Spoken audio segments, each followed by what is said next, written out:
नमस्कार, India news देख रहे हैं आप। आपके साथ मैं अभिषेक पांडे। बुलेटिन की शुरुआत करेंगे, खबरों का आगाज करेंगे फटाफट अंदाज में। देश की राजधानी दिल्ली की रोहिणी कोर्ट में गैंगवार हमला हुआ। शुक्रवार को यहां पर मोस्ट वांटेड गैंगस्टर जितेंद्र उर्फ गोगी की गोली मारकर हत्या कर दी गई। जितेंद्र पर हमला करने वाले 2 हमलावरों को भी मार गिराया गया। इस पूरे घटना के शूटआउट में अब तक 3 लोगों की मौत की पुष्टि हुई है। इनमें से एक जितेंद्र है, जबकि 2 हमलावर हैं जो कि जितेंद्र पर हमला करने आए थे।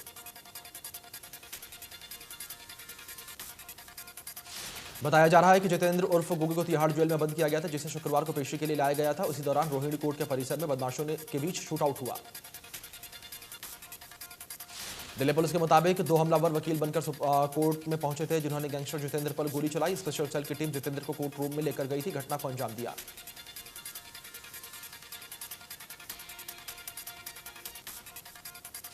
चंडीगढ़ में मुख्यमंत्री मनोहर लाल से केंद्रीय वित्त मंत्री निर्मला सीतारमण ने मुलाकात की।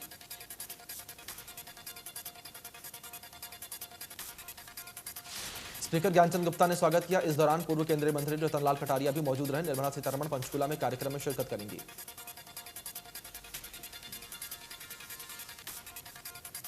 निर्मला सीतारमण ने प्रेस कॉन्फ्रेंस इस दौरान उन्होंने कहा कि देश में आर्थिक सुधार में तेजी हो रही है, देश में बिजनेस करना आसान हुआ।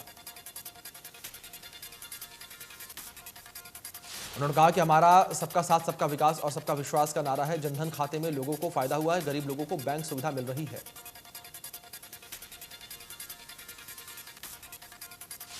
कैथल में कृषि मंत्री जेपी दलाल ने अनाज मंडी का दौरा किया। कृषि मंत्री ने धान खरीद को लेकर अधिकारियों को निर्देश दिए।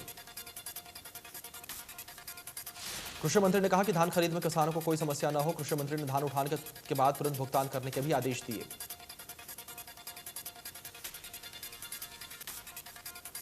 रतला के गांव सीकरी में राष्ट्रीय राजमार्ग पर पुल बनने के बाद रोडवेज की बसें पुल के ऊपर से निकल जाती हैं, जिससे स्थानीय लोगों के साथ साथ स्कूल कॉलेज जाने वाले छात्र छात्राओं को भी काफी परेशानी हो रही है।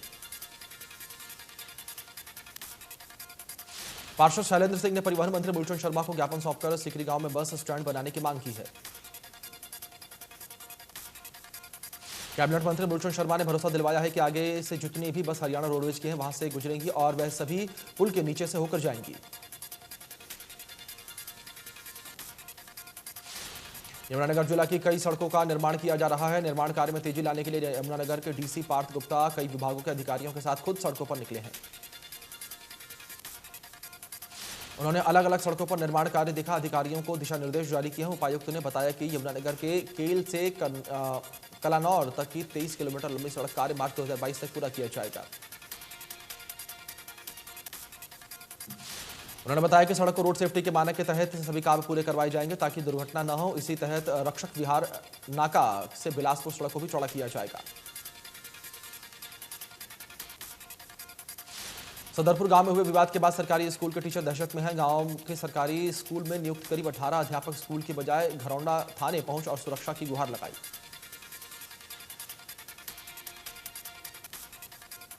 पंचकुला के सेक्टर 6 स्थित जनरल अस्पताल के इमरजेंसी वार्ड के देर रात युवक के परिजनों ने उसकी मौत होने पर डॉक्टर से बदतमीजी करने लगे। इसी दौरान इमरजेंसी वार्ड का शीशा भी तोड़ दिया। मौके पर पहुंची पुलिस टीम ने भीड़ को इमरजेंसी वार्ड से बाहर निकाला। सेक्टर 1 स्थित सड़क मंगोली कॉलोनी में रहने वाले अवतार नाम के युवक ने सुसाइड कर लिया।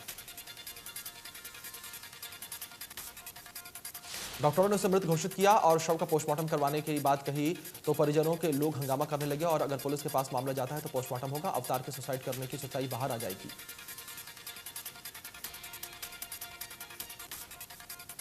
फरीदाबाद में बदमाशों ने पुलिस जवान पर हमला बोल दिया। हमले में 2 जवान गंभीर रूप से घायल हो गए हैं।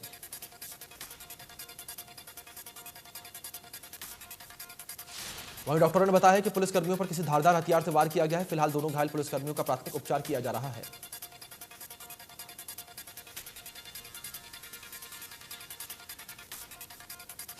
बहादुरगढ़ के सौंदला गांव में जिम संचालक की गोली मारकर हत्या कर दी गई। पुलिस ने मृतक के चचेरे भाई की शिकायत पर मामला दर्ज कर लिया है। मृतक कृष्ण जिम के साथ ही पीजीबी चला रहा था। गुरुवार रात घटना के वक्त मृतक कृष्ण अपने जिम के अंदर बैठा हुआ था। पुलिस अधिकारी का कहना है कि बयान और घटनास्थल पर मिले सबूतों के आधार पर जांच पड़ताल शुरू की गई।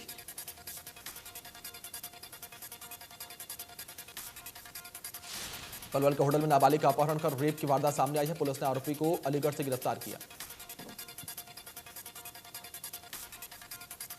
पुलिस ने बच्चे की शिकायत के आधार पर आरोपी के खिलाफ मामला दर्ज कर लिया और अदालत में पेश किया।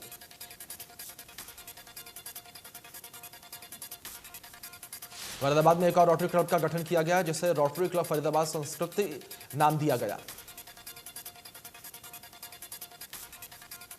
रोटरी क्लब संस्कृति की तरफ से आयोजित कार्यक्रम में चार्टर्ड प्रिंसेस लव विज ने कहा कि जिस तरह क्लब का नाम है उसी तरीके से काम किए जाएंगे। रोटेरियन संदीप सिंघल ने कहा है कि संस्कृति क्लब की तरफ से महिलाओं के स्वास्थ्य को लेकर फोकस किया जाएगा।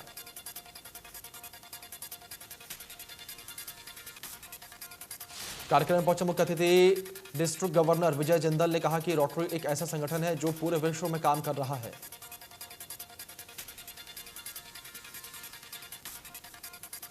कैथल में anganwadi worker, help, ASHA worker और mid day meal workers scheme तहत काम करने वाली महिलाएं हड़ताल पर हैं।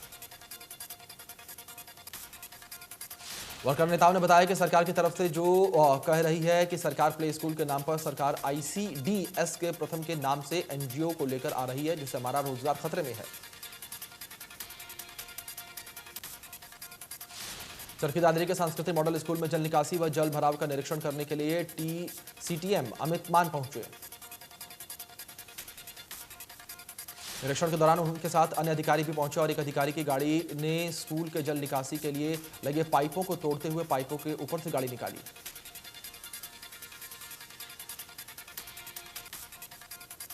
गुरुग्राम में लोगों ने POK खाली करने के नारे लगाए, कैलाश मानसरोवर और तिब्बत को मुक्त करवाने के लिए विरोध प्रदर्शन किया। भारत तिब्बत सहयोग मंच गुरुग्राम ने चीन पाकिस्तान के खिलाफ विरोध प्रदर्शन किया।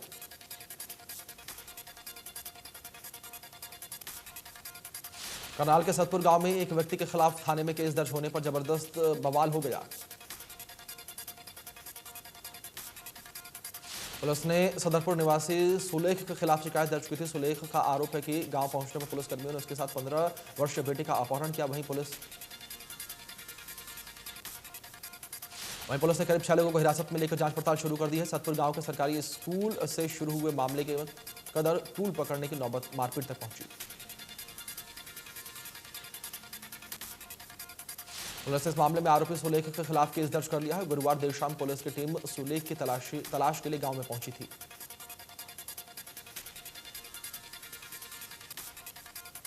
USA से इंपोर्ट होने वाले कोयले के दामों में वृद्धि होने के चलते जल्द ही ईंट के दामों में भी भारी बढ़ोतरी देखने को मिल सकती है। बताया जा रहा है कि कुछ साल पहले जिस कोयले की कीमत 9,000 प्रति क्विंटल थी, आज उस कोयले की कीमत 22,000 रुपये प्रति क्विंटल हो गई है।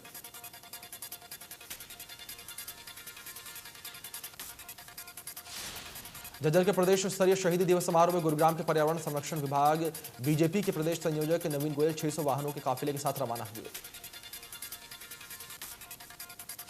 शहीदी दिवस समारोह में केंद्रीय राज्य मंत्री राव इंद्रजीत मुख्य अतिथि के तौर पर शिरकत की।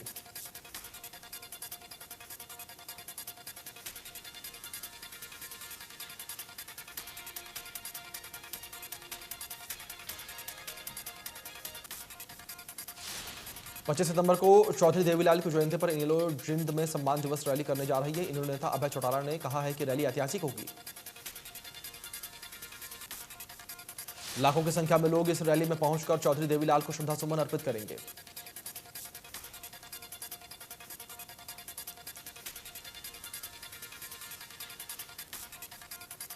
जिन पार्टी कार्यालय पहुंचा अभय चौटाला ने बताया कि सम्मान दिवस रैली में पूर्व प्रधानमंत्री HD देवगौड़ा, जयंत चौधरी और मुलायम सिंह यादव, KC त्यागी, यशवंत सिन्हा, प्रकाश सिंह बादल और नरेश टिकैत समेत कई बड़े नेता आएंगे।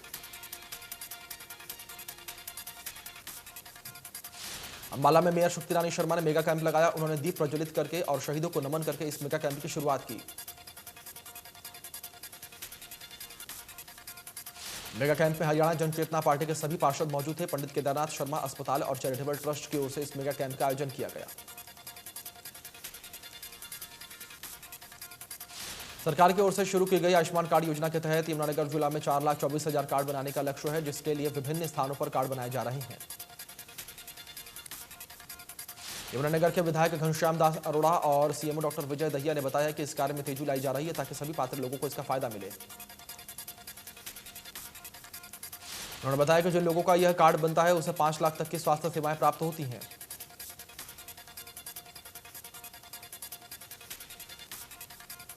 भिवानी में तेज हवाओं के साथ बारिश हुई। मौसम विभाग के मुताबिक 25 सितंबर तक बारिश का मौसम बना रहेगा। शहर के Halwas gate, Dadri gate, Yamuna gate और कमला नगर, जैन चौक सहित रोहतक गेट में अधिक जलभराव रहा। बारिश से राष्ट्रीय राजमार्ग सहित अनेक स्थानों पर सड़कों में गड्ढे बन गए।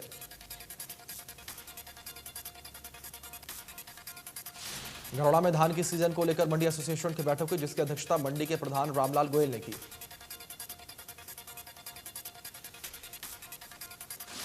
इंद्री के नाज मंडी में भारतीय किसान यूनियन के रतन मान गुट ने विकास नेताओं से पहुंचकर धान खरीद का जायजा लिया।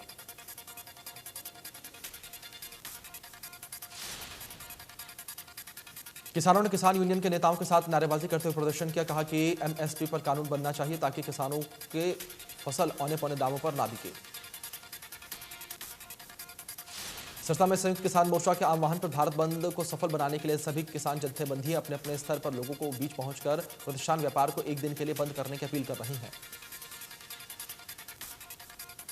भारतीय किसान एकता की टीम गुरुवार को सिरसा सब्जी मंडी पहुंची। सब्जी मंडी सिरसा के चेयरमैन गुरविंदर सिंह व प्रधान नरेंद्र सैनी ने कहा है कि हम किसानों के साथ हैं। उन्होंने कहा कि पहले हम हर महीने के अंतिम रविवार को सब्जी मंडी बंद रखते थे, लेकिन अब रविवार को सब्जी मंडी खोलेंगे। सोनीपत की नई अनाज मंडी में धान की आवक शुरू हो गई है, जहां पर अनाज मंडी में फसल रखने की उचित व्यवस्था न होने के कारण किसानों का करीबन 150 क्विंटल धान बारिश के भेंट चढ़ गया। धान बिकने के बाद खरीदारों ने खरीदे हुए धान को लेने से मना कर दिया, जिसको लेकर किसानों ने रोष व्यक्त किया।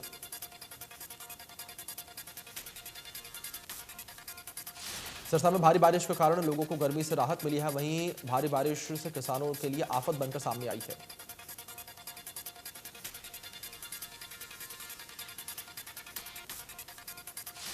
नोवावैक्स वैक्सीन के इमरजेंसी अप्रूवल के लिए डब्ल्यूएचओ को आवेदन भेजा गया है। इसकी जानकारी बायोटेक्नोलॉजी कंपनी नोवावैक्स इंक ने दी है। देश में पिछले 24 घंटों में कोरोना वायरस के 31,390 नए मामले सामने आए हैं। 32,505 रिकवरी हुई है। 318 लोगों की मौत हो गई। महाराष्ट्र में 24 घंटे में कोरोना के 3,320 नए केस सामने आए हैं। एक दिन में 61 मरीजों की मौत हो गई है। महाराष्ट्र में अब 39,000 एक्टिव केस मौजूद। केरल में पिछले 24 घंटे में कोरोना के 19,000 से अधिक नए मामले सामने आए हैं। एक दिन में 152 मरीजों की मौत हो गई। केरल में अभी भी 1 लाख से अधिक एक्टिव केस। दिल्ली में 24 घंटे में कोरोना के 48 नए मामले सामने आए हैं। एक दिन में 26 मरीजों की रिकवरी हुई है। दिल्ली में अभी भी 433 एक्टिव केस मौजूद। प्रदेश में कोरोना के मामले कम होने लगे हैं। पिछले 24 घंटे में 14 नए मामले सामने आए हैं। 10 मरीजों की रिकवरी हुई है। प्रदेश में 336 एक्टिव केस। देश में एक बार फिर कोरोना के मामलों में रफ्तार बढ़ने लगी है। पिछले 2 दिनों में कोरोना के 30,000 से अधिक मामले सामने आए हैं।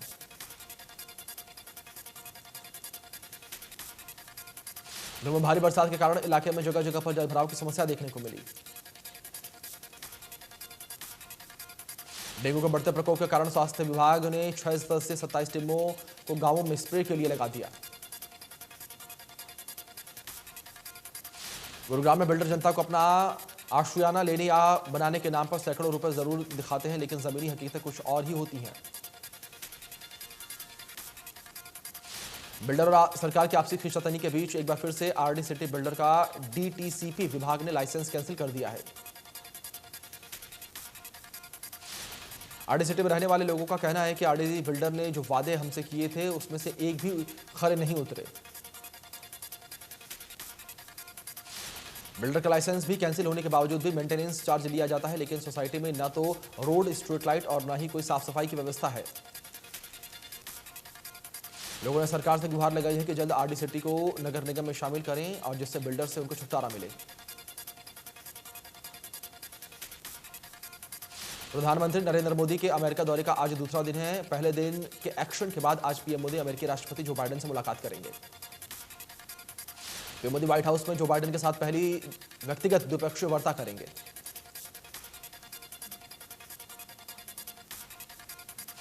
पीएम मोदी ने अमेरिका उपराष्ट्रपति कमला हैरिस के साथ मुलाकात की। कमला हैरिस ने स्पष्ट किया कि उनकी नजरों में भारत एक मजबूत देश है।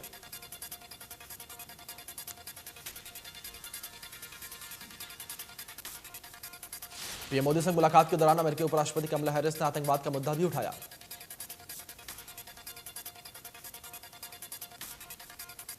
पाकिस्तान को नसीहत दी गई कि वो इन संगठनों पर काबू करे जिससे अमेरिका और भारत की सुरक्षा पर इसका कोई असर न पड़े। पीएम मोदी ने मुलाकात के दौरान अमेरिकी उपराष्ट्रपति कमला हैरिस की काफी तारीफ की। पीएम ने कमला हैरिस को भारत आने का निमंत्रण भी दिया है।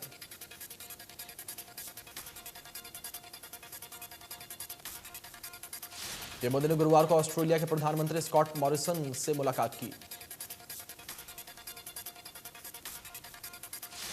पीएम मोदी और जापान के पीएम योशिहिदे सुगा के बीच भी कई द्विपक्षीय मुद्दों पर विस्तार से चर्चा हुई।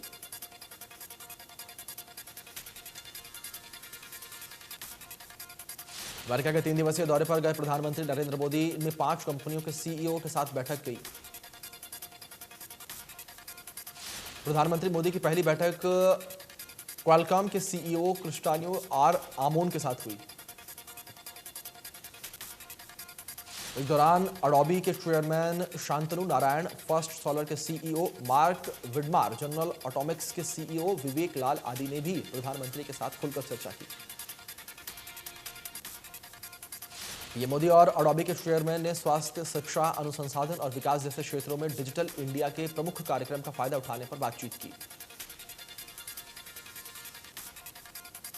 वॉशिंगटन डीसी में हुई इस मुलाकात के बाद जनरल एटॉमिक्स के सीईओ विवेक लाल ने बताया कि बैठक आउटस्टैंडिंग रही।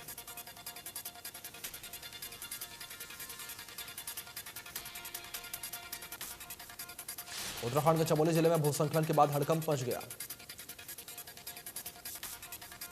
लैंडस्लाइड की सूचना मिलते ही एसडीआरएफ की टीम मौके पर पहुंची और राहत बचाव कार्य में जुट गई।